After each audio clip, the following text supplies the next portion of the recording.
Good afternoon, everybody. Welcome to Networking Thursday. We're very glad you're with us today. It's September 9th, 2021. For those people on Zoom, if you have questions throughout the presentation, please just open up the chat box. You can enter your questions there as soon as you think about them. And for those people watching on Facebook right now, you're welcome to enter your questions into the comment field. I am monitoring that feed. Please note this event is being recorded and is currently live on Facebook. The recording will be on the Career DFW Facebook page and the Career USA YouTube channel for others to view in the future. By participating in this event, and if you have your microphone or camera on, you give consent for your name and picture to appear. Please note that any comments you put in the Zoom chat window do not appear in the recording. Well, good afternoon, everybody. My name is Jeff Morris. Back in 2008, I started a website called careerdfw.org to help those who were unemployed in the Dallas-Fort Worth area. In 2012, I started a second website after being invited to go to the White House and finding out that there really wasn't anything else like Career DFW in the country. So I started careerusa.org to help people outside the Dallas-Fort Worth area. I have written a book called What I've Learned About Your Job Search that you may not know. It is available on Amazon. Since 2007, I've been facilitating and leading the North Dallas Plano Career Focus Group. The group's been around since the late 1990s. I took it over in 2007, and I'll tell you about a really interesting program we're having tomorrow at the end of this session. And since 2017, I've been a member of the practice interview team, which is also known as the PIT crew. You spend a lot of time on your resume. You spend a lot of time networking. You spend a lot of time on LinkedIn. How much time do you spend practicing your interviewing skills? The PIT crew offers free interviewing. So if you'd like to find out more information about that, please reach out to me and I'll get you the information you want to know. Well, when we started talking about networking, it was like, well, who do I know who can talk about networking? Well, here are 22 different faces. Michael, our speaker today, makes our 22nd face to talk about networking. I'm going to meet somebody else tomorrow who maybe will become number 23. So, you know, if networking is the same everywhere. I mean, you know, there's basic things you have to do, but everybody approaches it from a little bit different point of view. Hopefully, you've heard some of our past speakers. Hopefully, you'll join us again on the second and fourth Thursdays and join us for future speakers. They're all going to be interesting. They all approach networking from a little bit different point of view. And as I remember, a speaker many years ago told me, he said, you may not remember everything over the next 60 minutes, but if you just take one or two things away from today's talk and apply it in your job search, it will benefit you in the future. So today our speaker is Michael Goldberg. He's he coaches financial advisors and sales producers. He's written a book called Knockout Networking. So Michael, thank you very much for being with us. I'll let you tell people who you are. All right. And then after this, I'll share slides. Is that good? That'd be great. All right, good. Well, good afternoon or good morning, everybody, depending on where it is that you are weighing in from. I think out of all the networking speakers, and I'm just number 22. I'm just one of 22, really. It's just, you know, we just kind of grow on trees. Yeah, I'll set up number 23, but I'm sure I'm the only one that's a boxer. That is for sure. So I live and breathe the connection, whether it's in and out of the ring, and that is for sure. I've been at this for 21 years. I've been teaching and coaching typically financial advisors, brokers, insurance agents, and those in the financial services industry how to grow their business through networking and referral marketing, even recruiting. My clients are the Morgan Stanleys and the Merrill Lynches of the world. And every now and then I get an opportunity to be able to share some time and help those that are in between careers with some of my ideas. So what I will do is with that, I'm going to share a slide or two if that's okay. That'd be great. All right, let's do it.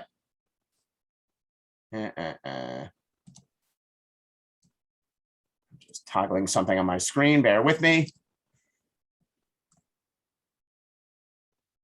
All right, a second. There we go. That didn't do what I wanted it to do. We don't see it yet. Here we go. All right, we up and running. Give me a thumbs up. We do. All right, here we go.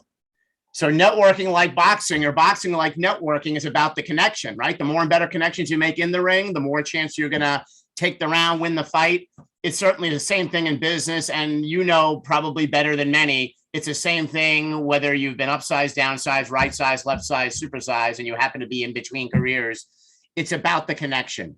Maybe you have realized that many or most, or maybe in some cases, some of the interviews that you've had are probably from people that you know or that you met, and then it led to this, right? It often doesn't come out of the blue or through ads. It does sometimes, but usually it's through the connections that we have or that we're making. Agreed? So that's probably why I'm number 2 in the queue here, is because it's really just kind of amping up that message, right? 22-fold.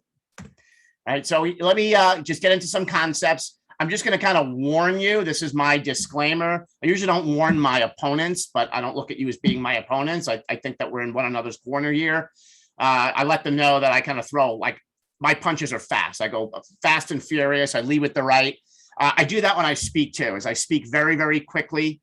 And I intentionally put a lot of stuff on my slides. I know that's a best practice is not to do that, but I intentionally do that thinking that you can take a snapshot or take notes and everything is right there for you to do that. And at some point, you're going to get the slides anyway. So don't panic if you don't get everything.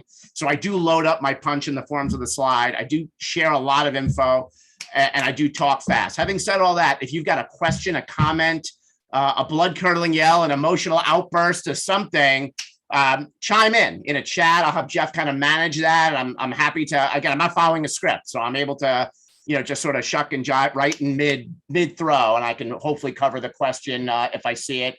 And certainly as I kind of gauge the relevance in terms of the topic, but I'll try to work all that stuff out. All right. In boxing, it's all about winning the round. I think in job search, it's all about winning the day. Right. So this is my concept of winning the day is having you envision what an ideal work day might be for you. Like, what does that look like? An ideal work day for you. It's different for everybody, but think about what that looks like and what you would want it to look like in terms of getting a footprint closer to where you want to be. What part of the day are you high energy? I'm like wicked high energy, like early in the morning. That's when I train. That's when I take on my biggest, baddest tasks throughout my day, work related. Is anything that I think is most challenging, I take that on early in the day because I feel like I'm best equipped to take that on early in the day. Your high energy time might be a different part of the day. So if you've got something that you need to tackle that you're thinking, hey, right, maybe tackle that at a point where you're high energy. What time will you block in your calendar given that? Like everything in my calendar is geared towards what I got to get done, right? So I schedule it so nothing can interrupt that. Like this session was blocked in my calendar, but also updating a resume would also be blocked in my calendar if that was important to me. What is your 30-day goal? Are you on track to even have a 30-day goal? So we're in the beginning of, call it the mid part of September already, right? But, it feels like the beginning of the month with Labor Day and everything else. So what's your 30-day goal? Like, what is it that you, outside of, I want to land a job, right? Obviously you want to do that. And if it's your 30-day goal and that's what it looks like, what type of job do you want to land? What industry, profession, market segment, niche, dynamic, demographic, geography, company name? What does look like? Get granular and surgical over that. So this way, your activities from a networking standpoint will be, and you can write this down. I have a slide that says this, where you need to go, what you need to say, and with whom you need to say it. So let me just repeat that. That's a lot there. I want you to think about what your 30-day goal is, September 30. Whatever year it might be where you are, right? September 30. And I want you to think about what does that look like and be specific. Like I want to potentially work for, or at least interview with maybe these 5 companies in this industry. And as soon as you're that specific about it, and I think I use the word surgical and granular, then I want you to think about where you need to go, what you need to say, and with whom you need to say it with. That's networking, baby. That's networking. That's the 1, 2, 3 punches of networking. Is where to go, what to say, with whom, as it's relevant to what it is that you want. Does that make sense? If so, give it a thumbs up. Let me see a thumbs up. Are you with me? This is the interactive part of the show. All right, we're just sparring now. Here we go. What got in your way yesterday? So once you start to think of it this way, what got in your way yesterday? And again, that's not good, bad, right, wrong. It's just what is. And is it something that you can overcome for a fresh day? So if you don't feel like you won yesterday, that's okay. What are you going to do to win today? Overcome it. There's a lot of this in job search. I get it. Try to see what you can do to overcome that. And then finally, what must will be in your daily fight plan? What the heck is a daily fight plan? Well, daily fight plan is a one sheet that keeps you on track and on point, given what it is that you're looking to do every 30 days. And I'm going to talk about the daily fight plan at the end of the session. And I'm even going to email a PDF, a fillable PDF of a daily fight plan that my clients use and I myself use. I'm going to send that to Jeff and he's going to get it to everybody. How does that sound? Good? So to get usable, actionable tools out of this. All right. It's all about winning the day. So how to get the most value from this time is have your favorite beverage handy. Well, hopefully not your favorite, right? Like, mine, right? So if it's like a bourbon with an ice cube in it, we don't need to talk about that at 2:10 in the afternoon Eastern. Whatever your favorite bev is, right? Minimize or eliminate distractions. Try to avoid multitasking much. I know you're all doing. I see you. I know you're all doing it. Minimize it. Really stay, because in 50 minutes, 48 minutes, I'm gone. I'm taillights and a memory ding ding rounds over. So really absorb this. I was on somebody else's webinar like a week and a half ago. And I found myself doing it. Everybody does multitasking, checking email, taking other notes, blah, blah, blah. And I realized 15 minutes went by and I had no idea what was happening. And this was a webinar I was really interested in, a speaker that I really like. I'm even friends with him. I was like ignoring him. It was background noise. I got zero value from that 15 minutes. I shut my email program down. I took a legal pad out, blank sheet of paper, and I got hyper-focused on what was happening. And I got a lot of value from that. If I was multitasking, maybe not so much. Again, this is important. What's more important to you now? Part of this, if you get through this the right way, you might be, a footprint closer or a jab closer to winning the day. Take notes, lots of them. Be open to learning, changing, implementing the whole thing. Don't say to yourself, I already know that. You might, but think to yourself, how can I best implement that? If I like that idea and I already know that, could I be doing this more, better, differently? Like that's an open way of perhaps thinking about it. Ask questions, because if you ask the right question, you get the right answer. If you don't ask the question, the answer is always no. So ask questions, lots of them. There's time. Post comments in the chat box. I like that. And as Jeff said this, do at least one thing more, better. I don't think he said it like that, right? But see if you can get at least one good idea that's either new to you or that's a reminder that you're going to say, you know what, I'm going to do that. And then that's winning the day, I think, right there, right? Okay, so this is me again. Books, speaking, the whole thing. Those are some of my clients, the John Hancocks and the Morgan Stanleys of the world. TED Talks, the whole deal. I've been at, and it's all about networking. Like I live and breathe this stuff, man. I live and breathe networking. That's me, the logos, some of the things I'm up to. And yes, I am a bourbon drinker. If you caught the Buffalo Trace deal, I'm a Peloton fanatic, usually not at the same time though. So here is my blueprint for networking in the spirit of job search. I believe connecting the dots like this are important. I'm going to talk about all this stuff. Is rule number one, I think you got to focus on a target market. If you don't have a target market, and I define a target market, I'll get into this, in more specific terms in a little bit. I define a target market as who you serve best and therefore wish to serve most, or where you do your best work. I break it down into industry, profession, market segment, niche, dynamic, demographic, geography, company name. That's your target market. In my experience of only teaching this stuff for 21 years, is that the more specific you are about the marketplace that you're focused on, the more likely you're going to get connections, land interviews, and land a job. That's just the way it is. It's not about going a mile wide. It's about going a mile deep and being very focused. My niche market is the insurance and financial services industry. That's almost all the work that I do. The meeting I had right before this was with a client firm. The meeting before that was with a big client firm. My calendar looks the way that I want it to in winning the day, because that's the marketplace I choose to serve. So the where I go, what I say, and with whom is relevant to that. Make sense? So focus on a target market. In boxing, everything's off the jab. I think in job search, everything's off the target market. Like it really is. Develop a target company list once you've got your target market. What does that look like? Companies that you would be on your wish list that make sense from a cultural standpoint, from an industry standpoint, and also perhaps geographical. Participate in an association in your target market. Professional associations attract the cream of the crop, right? The top fighters in the division in any industry, profession, market segment, niche, dynamic, demographic, and in some cases, geography.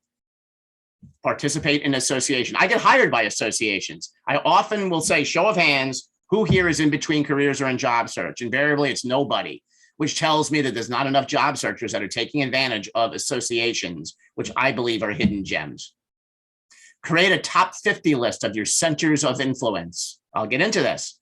And it doesn't have to be 50, but the goal should be to get to 50. Like your networking should be to find the next center of influence on your top 50 list. What's a center of influence? It's somebody that does not compete with you, but is looking to meet the same people or the same type of people that you are. In essence, you're fishing in the same ponds, but you're not and you're after the same fish, right? But you're not competing, right? In fact, you can introduce one another, and that's powerful. That's a big thing in financial services is center of influence strategy. I teach a lot of that stuff because I think it makes sense. Without a target market, it's hard to determine your centers of influence. Does that make sense?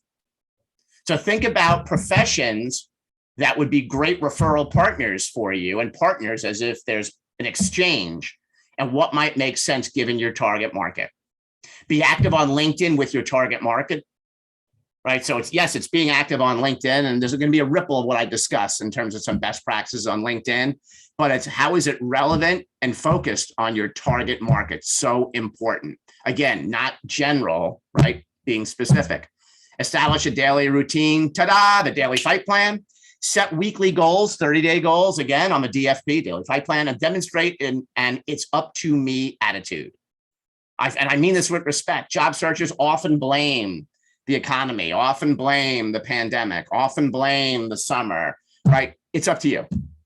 It's up to you. Again, I've been doing this a long time and I've got stories. So it's just about owning it. Again, I'm setting this up. So bear with me here, right? I'm a fighter, so I'm going to come out fighting. So bear with me here. In my experience of doing this for a long time is what I have observed why job seekers struggle. And it always makes me sad when I hear it. But here's the truth. Not enough focus on what is wanted. There's just not enough focus on what it is that you want, i.e. target market. Not enough openness to direction or feedback. Not enough networking in the right places. Knowledge about LinkedIn and the usage thereof. Emphasis on giving, helping, rather than taking, receiving. Not enough or very little remnants of a plan or a daily routine. Accountability in place or hard work toward the objective. Rhetorical. I wonder how, or does this relate to you? And I wonder how it could relate to you, right? And again, we all go through this. Even folks that aren't in job search go through this. But this is why I see that there's a struggle. And this is really what I'm prepared to speak with you about today. All right, let me kind of go off the cuff for a second. I'm an adjunct professor at Rutgers University on top of everything else that I do. My first class was last night. First time back in the classroom in 2.5 semesters. One class, public speaking. I've been doing this for 19 years. This is a breakdown of an actual student's grade from 2 semesters ago. And this is a smart girl, right? Smart student. It's a public speaking class, so bear with me here.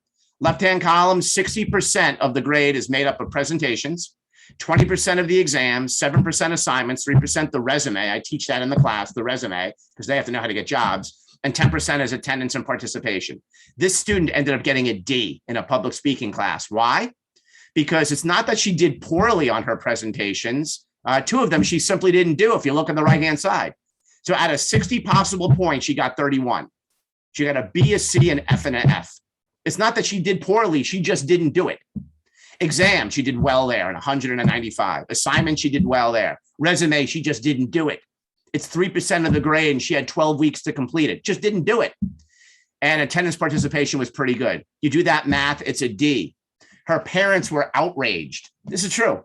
She came back to me through email. My parents are just pissed off. Can you change my grade? Well, no. Did you show them all the work you didn't do? Like my kid just is now a freshman in University of Tampa. If my kid had these grades, she better not come home, right? The point is that you got to do the work. As a student, it's all laid out there. It's just a question of either showing up and doing the work or don't. Respectfully, that's what gets back to this. It's not enough, right? Do the work. It's just bottom line, do the work. All right, here we go. 3 knockout objectives for you and your job search. In my opinion, it's about 3. Managing your money, managing your connections, ta-da, why we're here, and being massively in service to others. Managing your money, again, with respect. If this is a thing for you, I want you to just think about this. And these might be conversations that you need to have with significant others. Is in terms of your money, what's the worst thing that could, like God forbid, worst thing that could possibly happen? And if that were to happen, what's your plan? What's the best case scenario that can happen, right? You get the job, you get the severance, you roll over the 401k, whatever it is, what's your plan? And what is the most likely scenario? What's your plan? The point is, have a plan,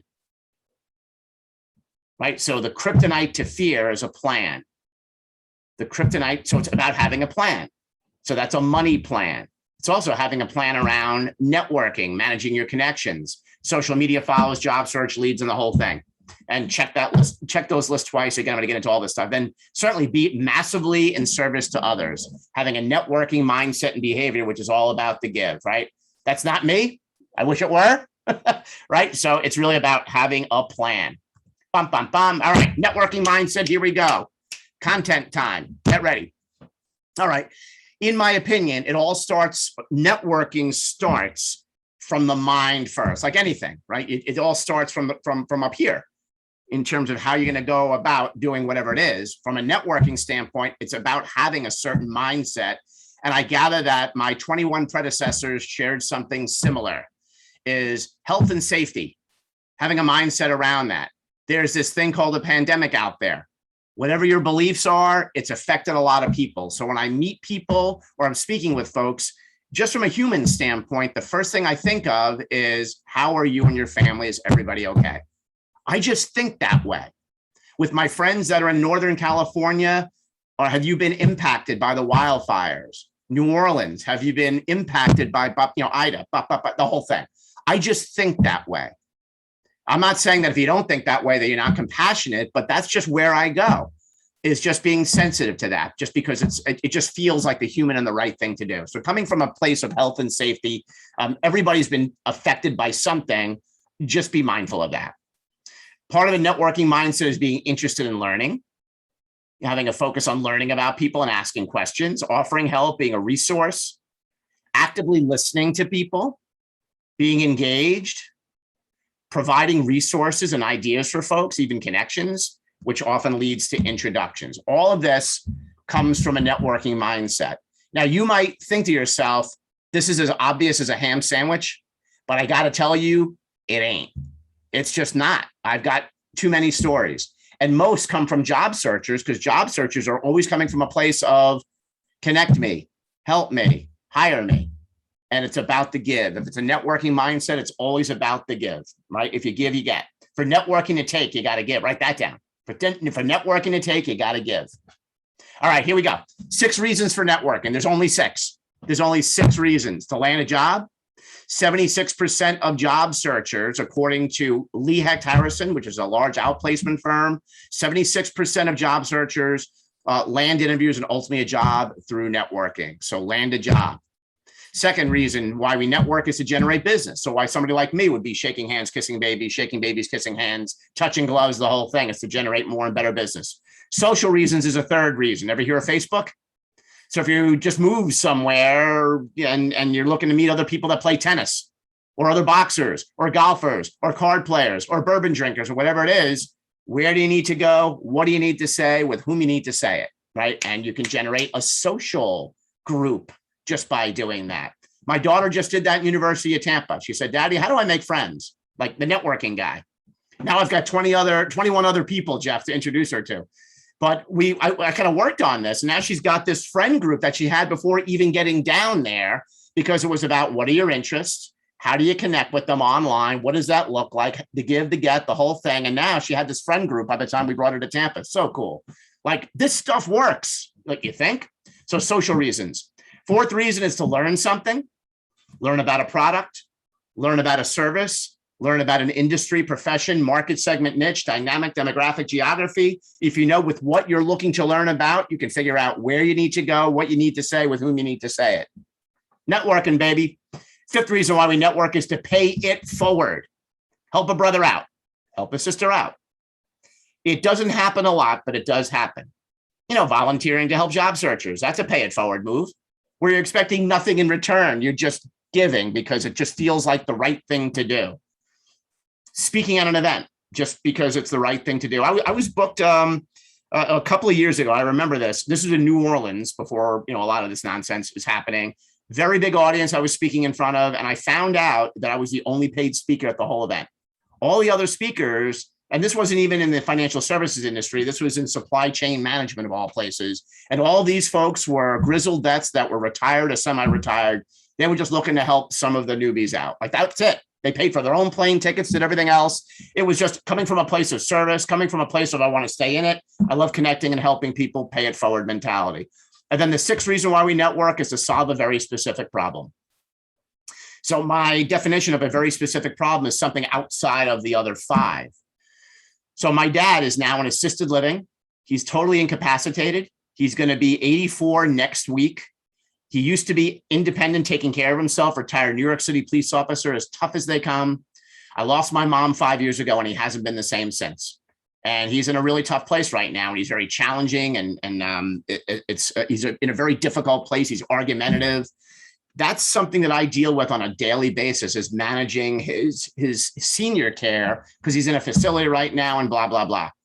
He got there because I was reaching out to certain people about this particular issue. And he ended up in this situation because of people that I knew and people that I got to meet. So solving a very specific problem, whatever that might mean, provided that you are focused on the right problem and you know where to go, what to say with whom to solve that problem. The point of all of that is this, and I'm going to move on to some raw content, is that I truly believe this, that networking can solve almost all of life's problems. I really believe that. Provided that you're open, you have the right mindset, you have the right focus on what it is that you're looking to accomplish, and you go to the right places, say the right things, and meet the right people online and off. If you do that, you will be able to resolve almost all of life's problems. I truly believe that. I live and breathe this stuff. It's not just, I'm doing it. Now I'm not. I need business. I'm doing it. It's about every day. It's a lifestyle. And let me just say this, in job search, this has got to be an everyday, every moment thing. Would you agree? Give me a thumbs up. So true. All right, here it is. I'm going to get surgical now. What is networking? Here's my definition. It's a proactive approach to meeting people, typically quality people, in the hopes of learning from and helping them. That's networking. Now, I put proactive there. You might be thinking, can't it be reactive? Well, of course, it can be reactive. In fact, often enough it is, but not as often as it used to be. Why? Because there's a pandemic right now. So a lot of the networking that we have to do, especially as job searchers, not all of it, but a lot of it has to be virtual, which means it has to be much more proactive. You have to proactively set up meetings on Zoom. You have to proactively, more so than ever, on LinkedIn and so on. There's more people using both platforms than ever, and yet they've both been there a long time. So can you be reactive? Sure. But the most successful job searchers or job seekers aren't. You've got to be proactive and have the intent. Important, my footnote, you need two components, in my opinion, to be really successful at networking, to be effective. You need a communication strategy that is specific and intact. And I'm going to cover all this. By communication strategy, I mean you have to have the ability to ask the right questions, listen, follow up, be able to talk about yourself, like elevator speech stuff. And then you have to have the ability and the wherewithal to be able to stay in touch. That's communication strategy. Rinse, repeat, rinse, repeat. And then the other component is to have a targeted network that's relevant to the communication strategy. And the more specific the targeted network, the more relevant the communication strategy. Make sense? Those two factors have to be in play. Otherwise, it's not going to be wrong. It's just going to be more difficult to be able to do what it is you're looking to do, especially now. All right, one-third dynamic. What the heck is this? I think I throw some math at you. The one-third dynamic means or sort of speaks to, in my experience, if you're a good networker, is that, and certainly this is true for me, is that I only connect, truly connect with about a third of the people that I meet. I'm not saying the other 2/3 hate me, although they might, but there's just not you had me at hello. There's tons of stuff to talk about. I can't wait to talk to you again. When you meet people like that, online or off, I refer to that as the one-thirder dynamic. The one-thirder dynamic.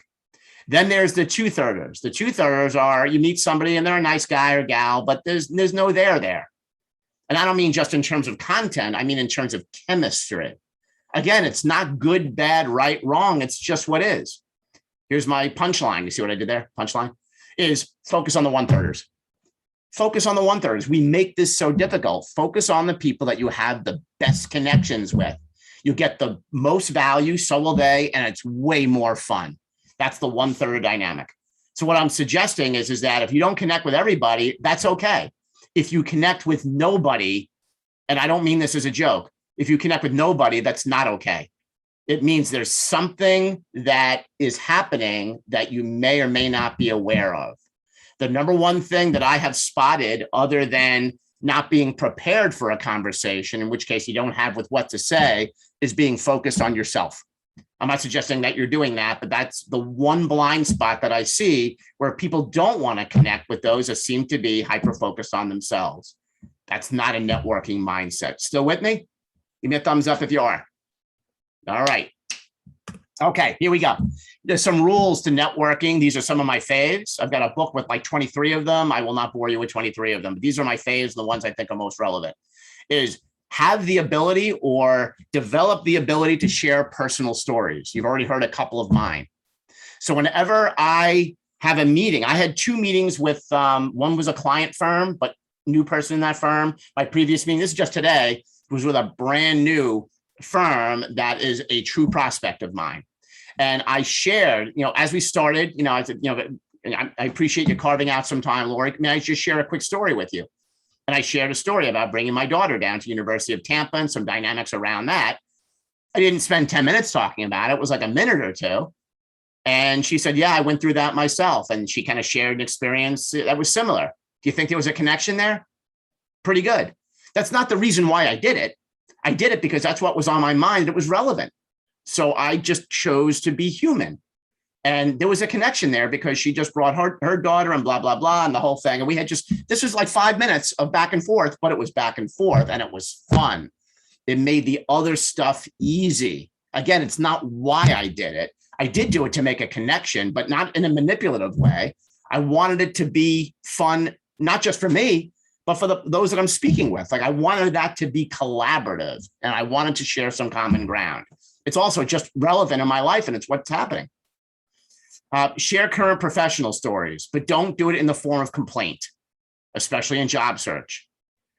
Please don't go there. Professional stories, maybe of challenges you're having, but not in terms of complaint. Professional stories of successes, professional stories that lead to ideas. So you can exchange that. That's fine. Share solutions and ideas. Again, avoid the negative. Ask great questions. Be interested. I'm really good at asking questions. I got good at asking questions because in my meetings early on, I used to prepare my questions ahead of time, right? That was my kind of like working the heavy bag. You practice a jab long enough, you get pretty good at it. So if you're not really comfortable asking questions, and I'll get into that in a minute, is just have them ahead of time, craft them and think about that, and you'll get to be good at asking questions very quickly. Focus on your target market. I mentioned that. Listen more, talk less. Obviously, I'm talking a lot right now because I'm leading a meeting, but if I wasn't leading a meeting, it would be very collaborative and back and forth. In fact, I might even be talking less than the person that I'm speaking with. Create and use your elevator speech. I'm going to talk about your speech. I'm going to talk about it. Be clear on how others can help. Be clear on how others can help. Like be specific as to how they can help you and also how you can be a resource to them. And that's the language I use. How might I be a resource to you? Or how might we be resources for one another? How's that? That's pretty good.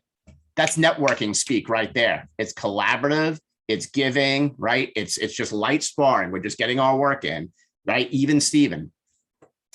Somebody in my audience, one of my clients once said something to the effect of, I think that's called a conversation.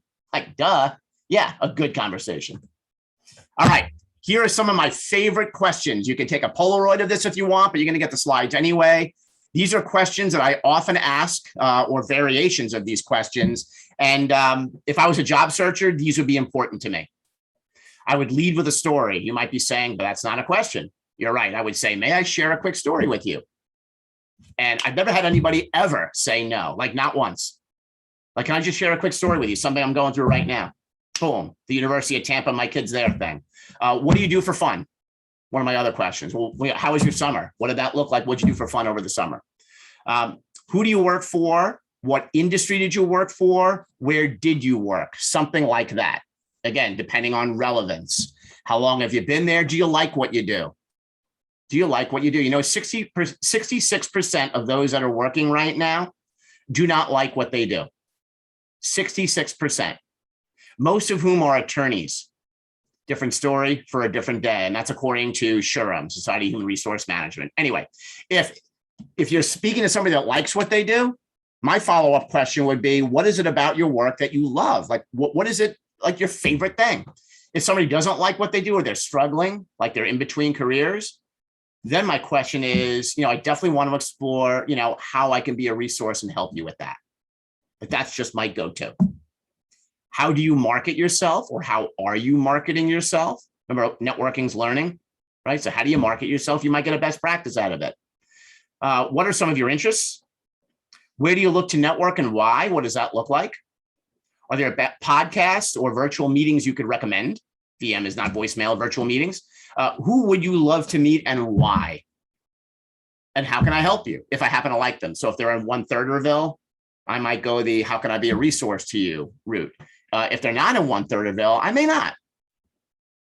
So that's pretty much it. Do I ask other questions? Of course, but notice these are all open-ended questions. And also notice that that these are all questions that you would probably want to be asked of yourself. Like, wouldn't you want somebody to ask you these questions? Not bad, right? So I developed this based on what would I want people to ask me? So I know I'm down the road of 1/3rville if after I reach out to Scott Clark, nice to meet you. I reach out to Scott and I ask him some of these questions. After he answers it, if he counterpunches and says, how about yourself?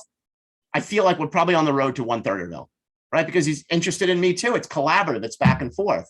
If I don't get that, it's an indicator that maybe we're not there. I'm now interviewing this person and they don't seem to have as much interest in me. Again, not good, bad, right, wrong. It just could be reality, that's all. Make sense? If there's other questions that you prefer asking that are better for you, then ask them, right? So just come up with your own interpretation of what this could look like. This is just simply my boilerplate, and I have them memorized.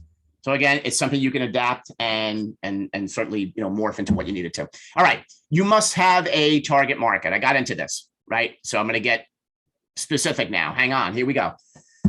I believe target market is kind of like reducing a fraction. So it's like you start off broad and then you get specific.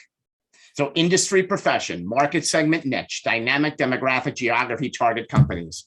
Job search and certainly marketing is not an anyone, everyone, someone mindset. Because often anyone, everyone, someone equates to no one, respectfully, or a long time before no one becomes someone if you catch the drift. Like someone like who or like whom, right? Be very specific. That's so important. Unless you're Microsoft, you've got to have a target market, right? And unless you're Amazon, you've got to have a target market. But at one point, they both did. Reducing the fraction, that's kind of my metaphor, is most job searchers and most financial advisors, kind of in my space, have a 4/8 mentality. Right? 4/8, it's very, very general. I'm looking to connect with businesses. I'm looking to connect with individuals with money. I'm looking to connect with companies that are hiring. Well, that might be, but you're at 4/8 right now. But you can reduce that fraction to 2/4, as my daughter reminded me of. That's the lowest common denominator, Daddy. That's the LCD. So you can take the I'm looking for companies that are hiring to 2/4. What type of companies? What industry, profession, market segment, niche, dynamic, demographic, geography? Well, let's see, manufacturing and distribution companies that might focus on semiconductors in the greater New York City area, something like that. And you might work your way into 1/2. Companies like ABC Manufacturing and XYZ Distribution. Do that and pump that into LinkedIn and see how many connections you have. You can do that in a matter of moments and it's free. You could look at all the people that you might know and start to reach out to them and start to do this whole networking thing with them and see what happens. Don't we leave opportunity on the table every single day? And I mean every single day. And that's reducing the fraction. That's your target market. All right. So let me take this another step now. Let's get into elevator speech conversation. And a good goal, by the way, if you don't have this nailed, and again, I mean this with the greatest respect, is a good goal, over the next couple of weeks is to decide on a target market or two that you're going to really hone in on. Industry, profession, market segment, niche, dynamic, demographic, geography, target companies. I have helped job searchers do this. And once that happens, a world opens up to them. It just does. All right, let me continue that thought process. This is an ugly slide, I know. So let me explain what it means. So on the left-hand side, I guess it takes over 3/4 of the slide. That is a snapshot of a video that is in my Knockout Networking University. It's my on-demand video, right? I've got a whole series of them and they get licensed by corporate offices. This one focuses on what I call the peace statement. That's my variation of the elevator speech.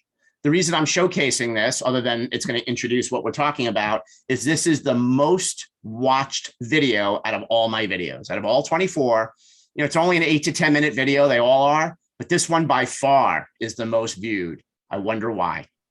It's because we struggle with what we need to say, how we need to say it, and why we need to say it. And I'm going to unearth that in a moment.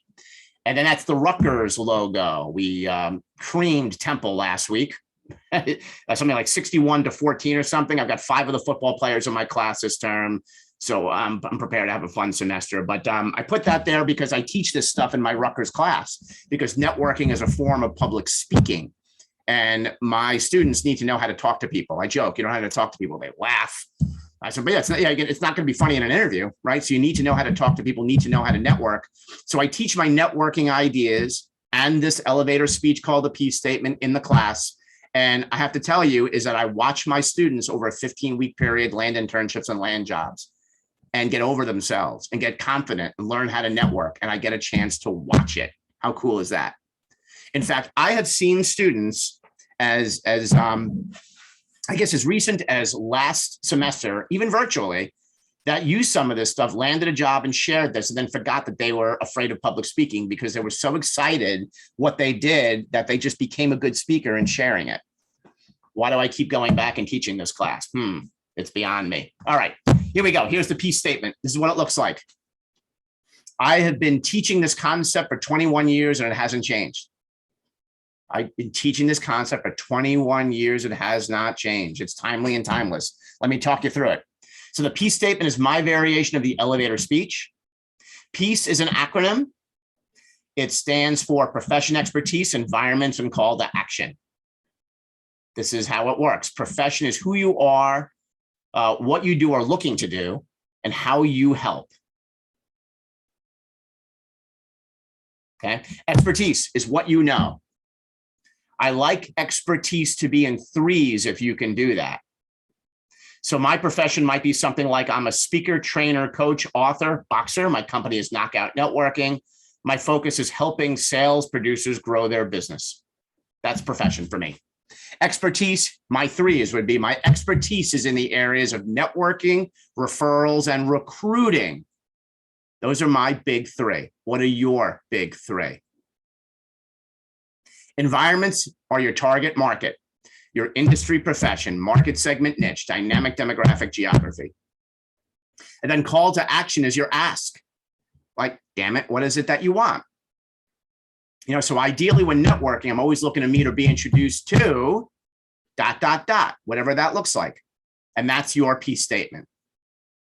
It could be a 20-second version if you're in a conversation. It could be piecemeal, like it doesn't have to be like line and verse. It could just be back and forth, to be, make it feel like an authentic conversation.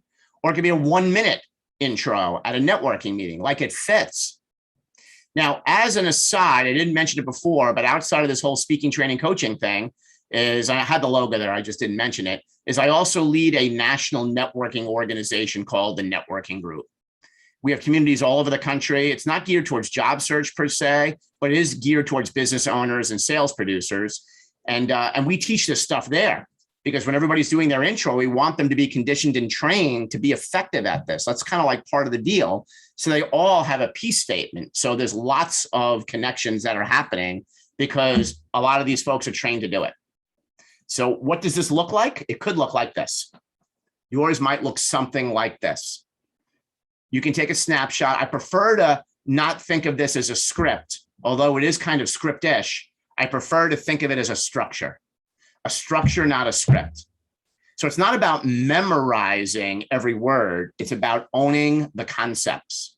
This is a framework of the concepts that you might own.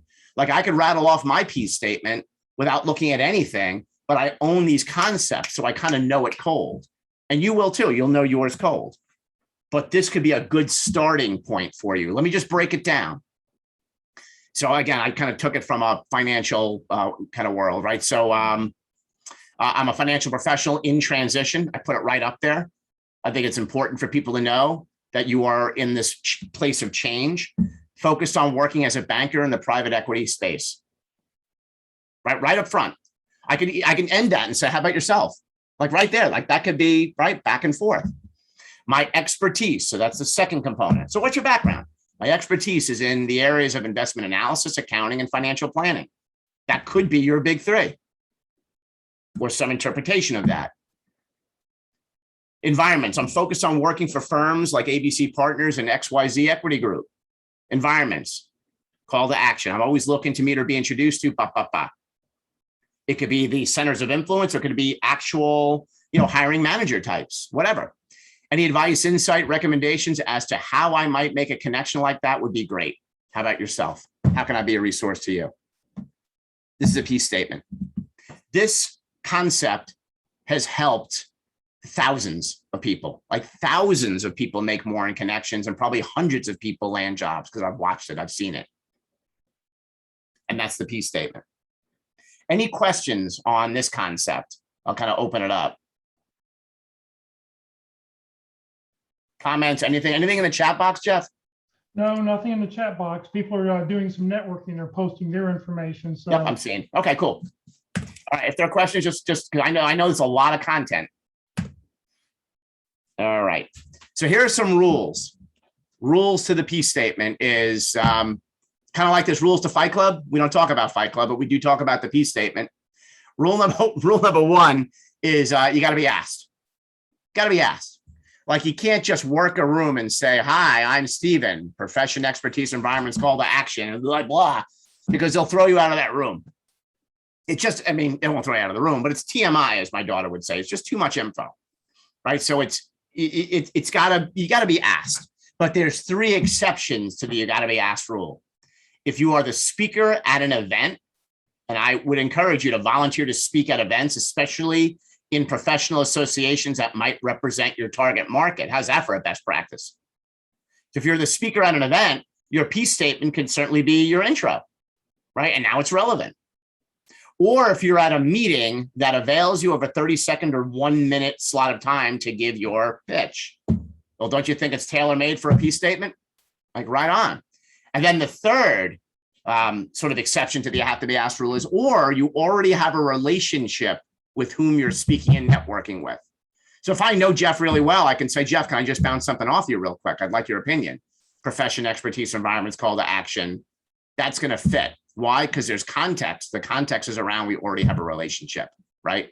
And that works. All right. So that's rule number one. Rule number 2 is keep it short, sweet, to the point. Your piece statement should not be a 1-hour diatribe. What I am doing is a 1-hour diatribe. It should not be your piece statement. Make it 10 to 20 seconds, unless it needs to be a minute. But again, it's not about owning the stage. What it is about is putting enough out there so you can collaborate about one another's piece statements. How cool is that? So if each of you have a piece statement, you're both a call to action, you got something to talk about, don't you? Right? And that's powerful. Be specific. So come from a 1/3 perspective in terms of connection, and then come from a 4/8 to 2/4 to 1/2 perspective in terms of specificity. Do not compromise your niche. Don't keep changing it. Pick your 1 or 2 niches and stick with it for a while until you have a reason to change it. If you keep changing it, then this may not be the best way of going about it. It's not about making what you have fit. It's about going to the right places, saying the right things, meeting the right people. So there is a fit and you're that fit, if that makes sense. Use this with prospects, networking partners, family, friends, countrymen, the whole thing, centers of influence. Oh, it's a we thing, not a me thing. So it ain't all about you. right? It's about we. I identify with the pronoun of we. How's that? So make it collaborative. It's about exchanging piece statements. One version per customer. You're the customer. Tom might be thinking, you know, I could have 3 or 4 different interpretations of the piece statement. And maybe, but that would be really difficult to do. Probably better served to have one and just be really good with it and own that. And once you have that, where do you need to go? What do you need to say? With whom you need to say it? Not a sales pitch. Not a sales pitch. So this is not a way to pitch. It's a way to collaborate, call to action, exchange, get connected, and finally find your own voice. It should not be scriptish. It should be a first-rate version of yourself, not a second-rate version of me. And that's the piece statement. All right, there's a lot of there, but this is one of my favorite approaches, only because I see it work only all the time. Top 50 list I'd mentioned to you is, I think once you have that piece statement down, target market, all the concepts that we've been talking about, it's now about networking with people and compiling a list of people that are logical centers of influence and those that are fishing in the same ponds as you, but don't compete. And these are folks that you're looking to develop a good to great relationship with. Some of them you already know. This is a good exercise to do in front of reruns of Friends on Netflix. Is to start compiling your centers of influence that are probably already in your phone or already in your LinkedIn that are relevant to the connections that you need to make. It is time well spent. Oh, by the way, 80% of my own clients that come in, new clients, come from my top 50 list. Like, I work my top 50 list. Is that I make sure that I have a personal connection with everybody on my top 50 list at least once a month. Now, some are friends, but they didn't start off that way. And 80%, the 2 meetings I had today came from my top 50 list. What do you think about that? Right? It's just the way it is. It's because it's what I focus on. You know what it costs me? Nothing. It costs nothing. It's just a question of planning my day, winning the day, and being focused. All right. I'm not going to be able to get into a lot of this stuff because I'm looking at the clock, but there is something I do want to get into with the rest of the time that we have is LinkedIn, because I know that it's relevant. And I know that everybody here has heard of it. Is so like you don't already know, but LinkedIn is a social media of choice for business. I believe that there's a 1, 2, 3 punch to LinkedIn, and it's in the form of posting, connecting, and engaging. Posting, connecting, and engaging. And I think that a strategy for that makes sense. Minimize look at me posts, right? It's about adding value and information so people want to follow you and learn from you and connect with you. Use LinkedIn, that's LinkedIn, not Long Island, LinkedIn every business day, or at least every other day, at least every Monday, Wednesday, Friday. Your target market is a thing now. Follow those that are in your target market that are active, because if they're active on LinkedIn, and you can see that if you go to their profile, about halfway down the page, you can see active or activity, and you can see how active somebody is. If they're very reactive and proactive on LinkedIn, they'll probably be that way with you. Have a goal and a plan. And if you haven't already, I mean, what are you waiting for? Connect with me.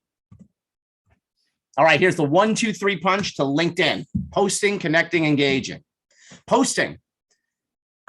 Now, I don't know if compliance is a thing for you. In my world, financial services, it is. I don't know if everybody here is in between careers. So this is with respect to compliance, is great posts are business practices. You can even share some of mine if you want. Comic strips are always good. Again, as long as they're relevant and they're appropriate, of course, and business related. Quotes, shares, trends about your target market, right? Again, getting into the specifics. Always relate back to business and your target market. And what I like to do is I like to tag at least 3 of my centers of influence from my top 50 list. How do you do that? Well, after you post, you can now hit the @ sign, and then there's a drop-down window. And then I would just simply write JEFF or Jeff Morris. His name will come up. And now I've tagged him, which means he will get a notification once I post or comment. And that's powerful. There are some of my top 50 that always want me to do that. The rest, I just don't want to bug. Or in some cases, I just think the message is relevant to some of them. And again, it's about relevance. Connecting. So posting, connecting is reaching out to people with a note. It could be a DM. It could be a direct message. This would be an example of what one might look like. Hello, Sam. I see we both have a focus in the manufacturing industry, provided that's your target market. See how it was collaborative? Let's connect. If you're game, I make it a little cute, and explore how we might help one another. See how it's collaborative? Looking forward to the prospect of coordinating. Warm regards. That's to use your own name, by the way. But notice the best practices here. Notice how it's very we focused and it's collaborative, right? And people will react to that. There's no question.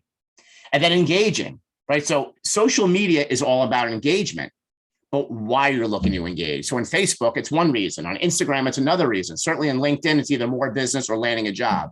So engaging is you want to like people that you're following, especially those in your top 50. In fact, comment. Usually, I never just like.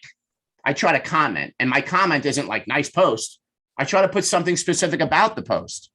You know, I might get cute with my brand, you know, weigh in with this about ba, ba, ba, or I really like how you mentioned ba, ba, ba. Like I get specific, as I did with this platform.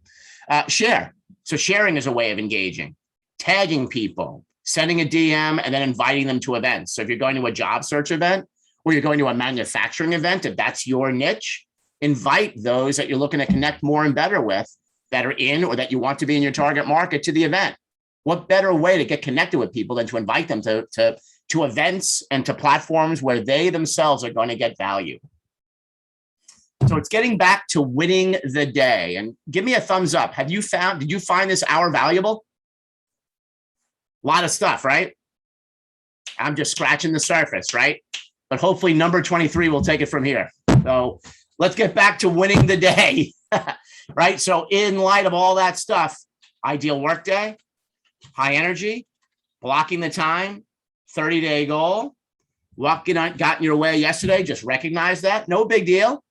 How are you going to overcome it? Daily fight plan. Here's your daily fight plan.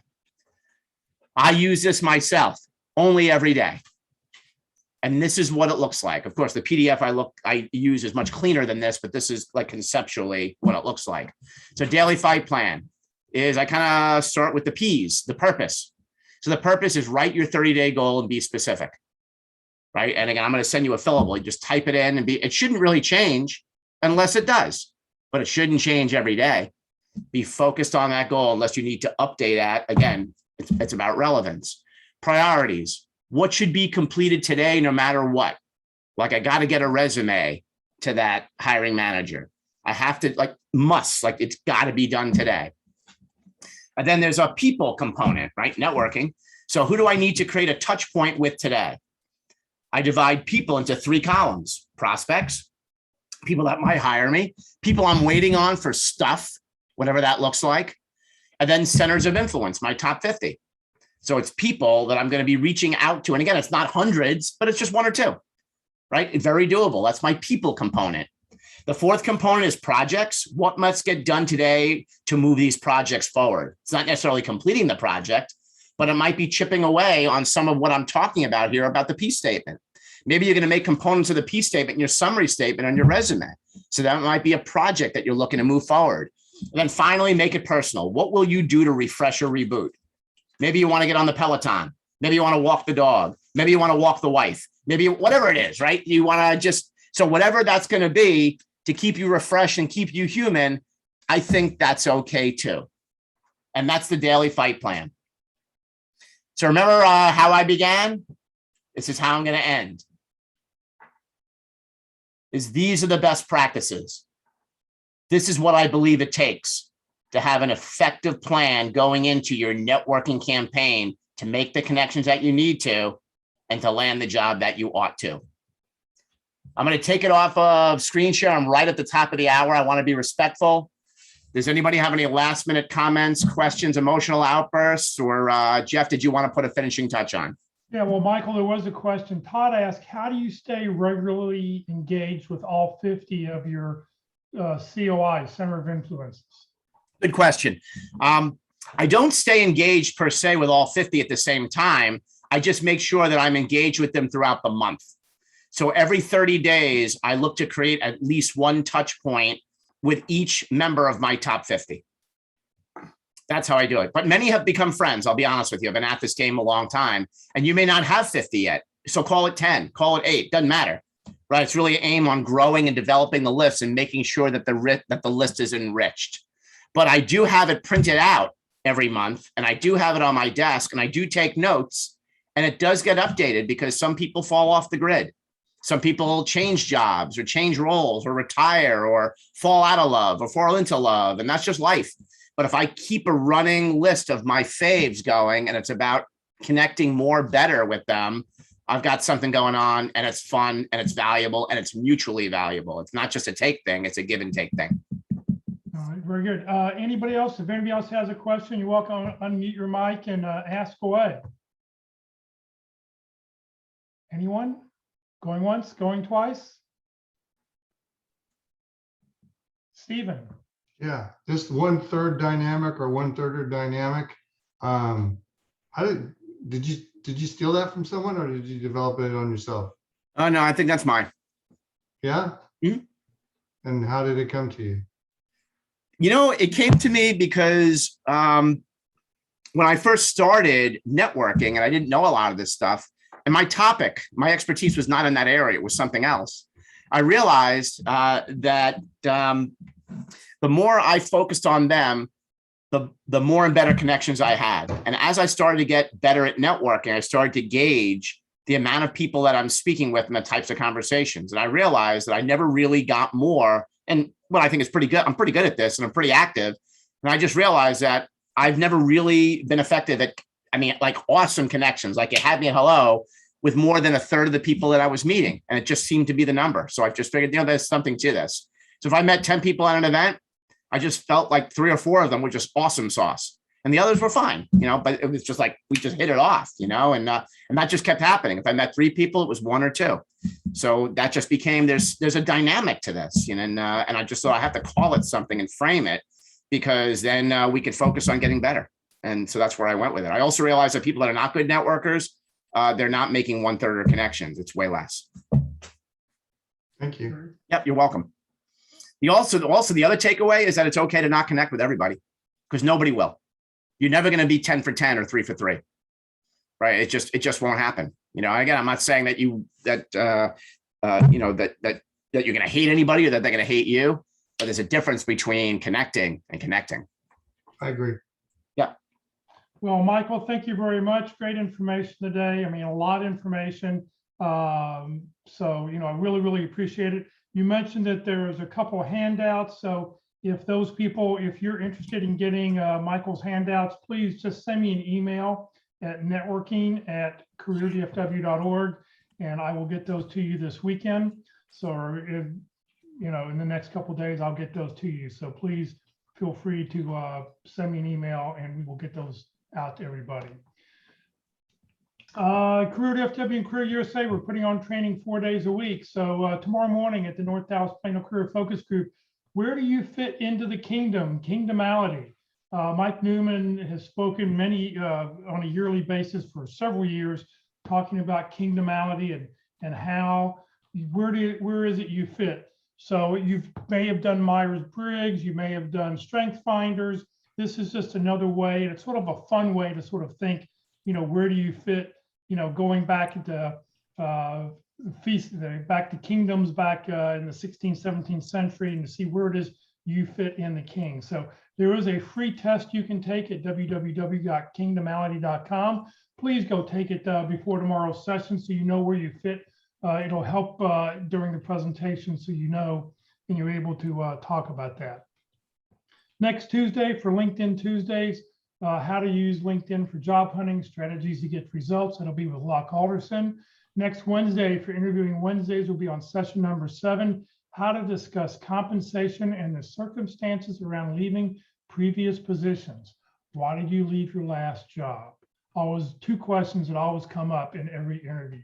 And then next Thursday, being the 3rd Thursday of the month, we'll talk about resumes, writing resume rules that put you ahead of the competition. That'll be with Carol Buckel.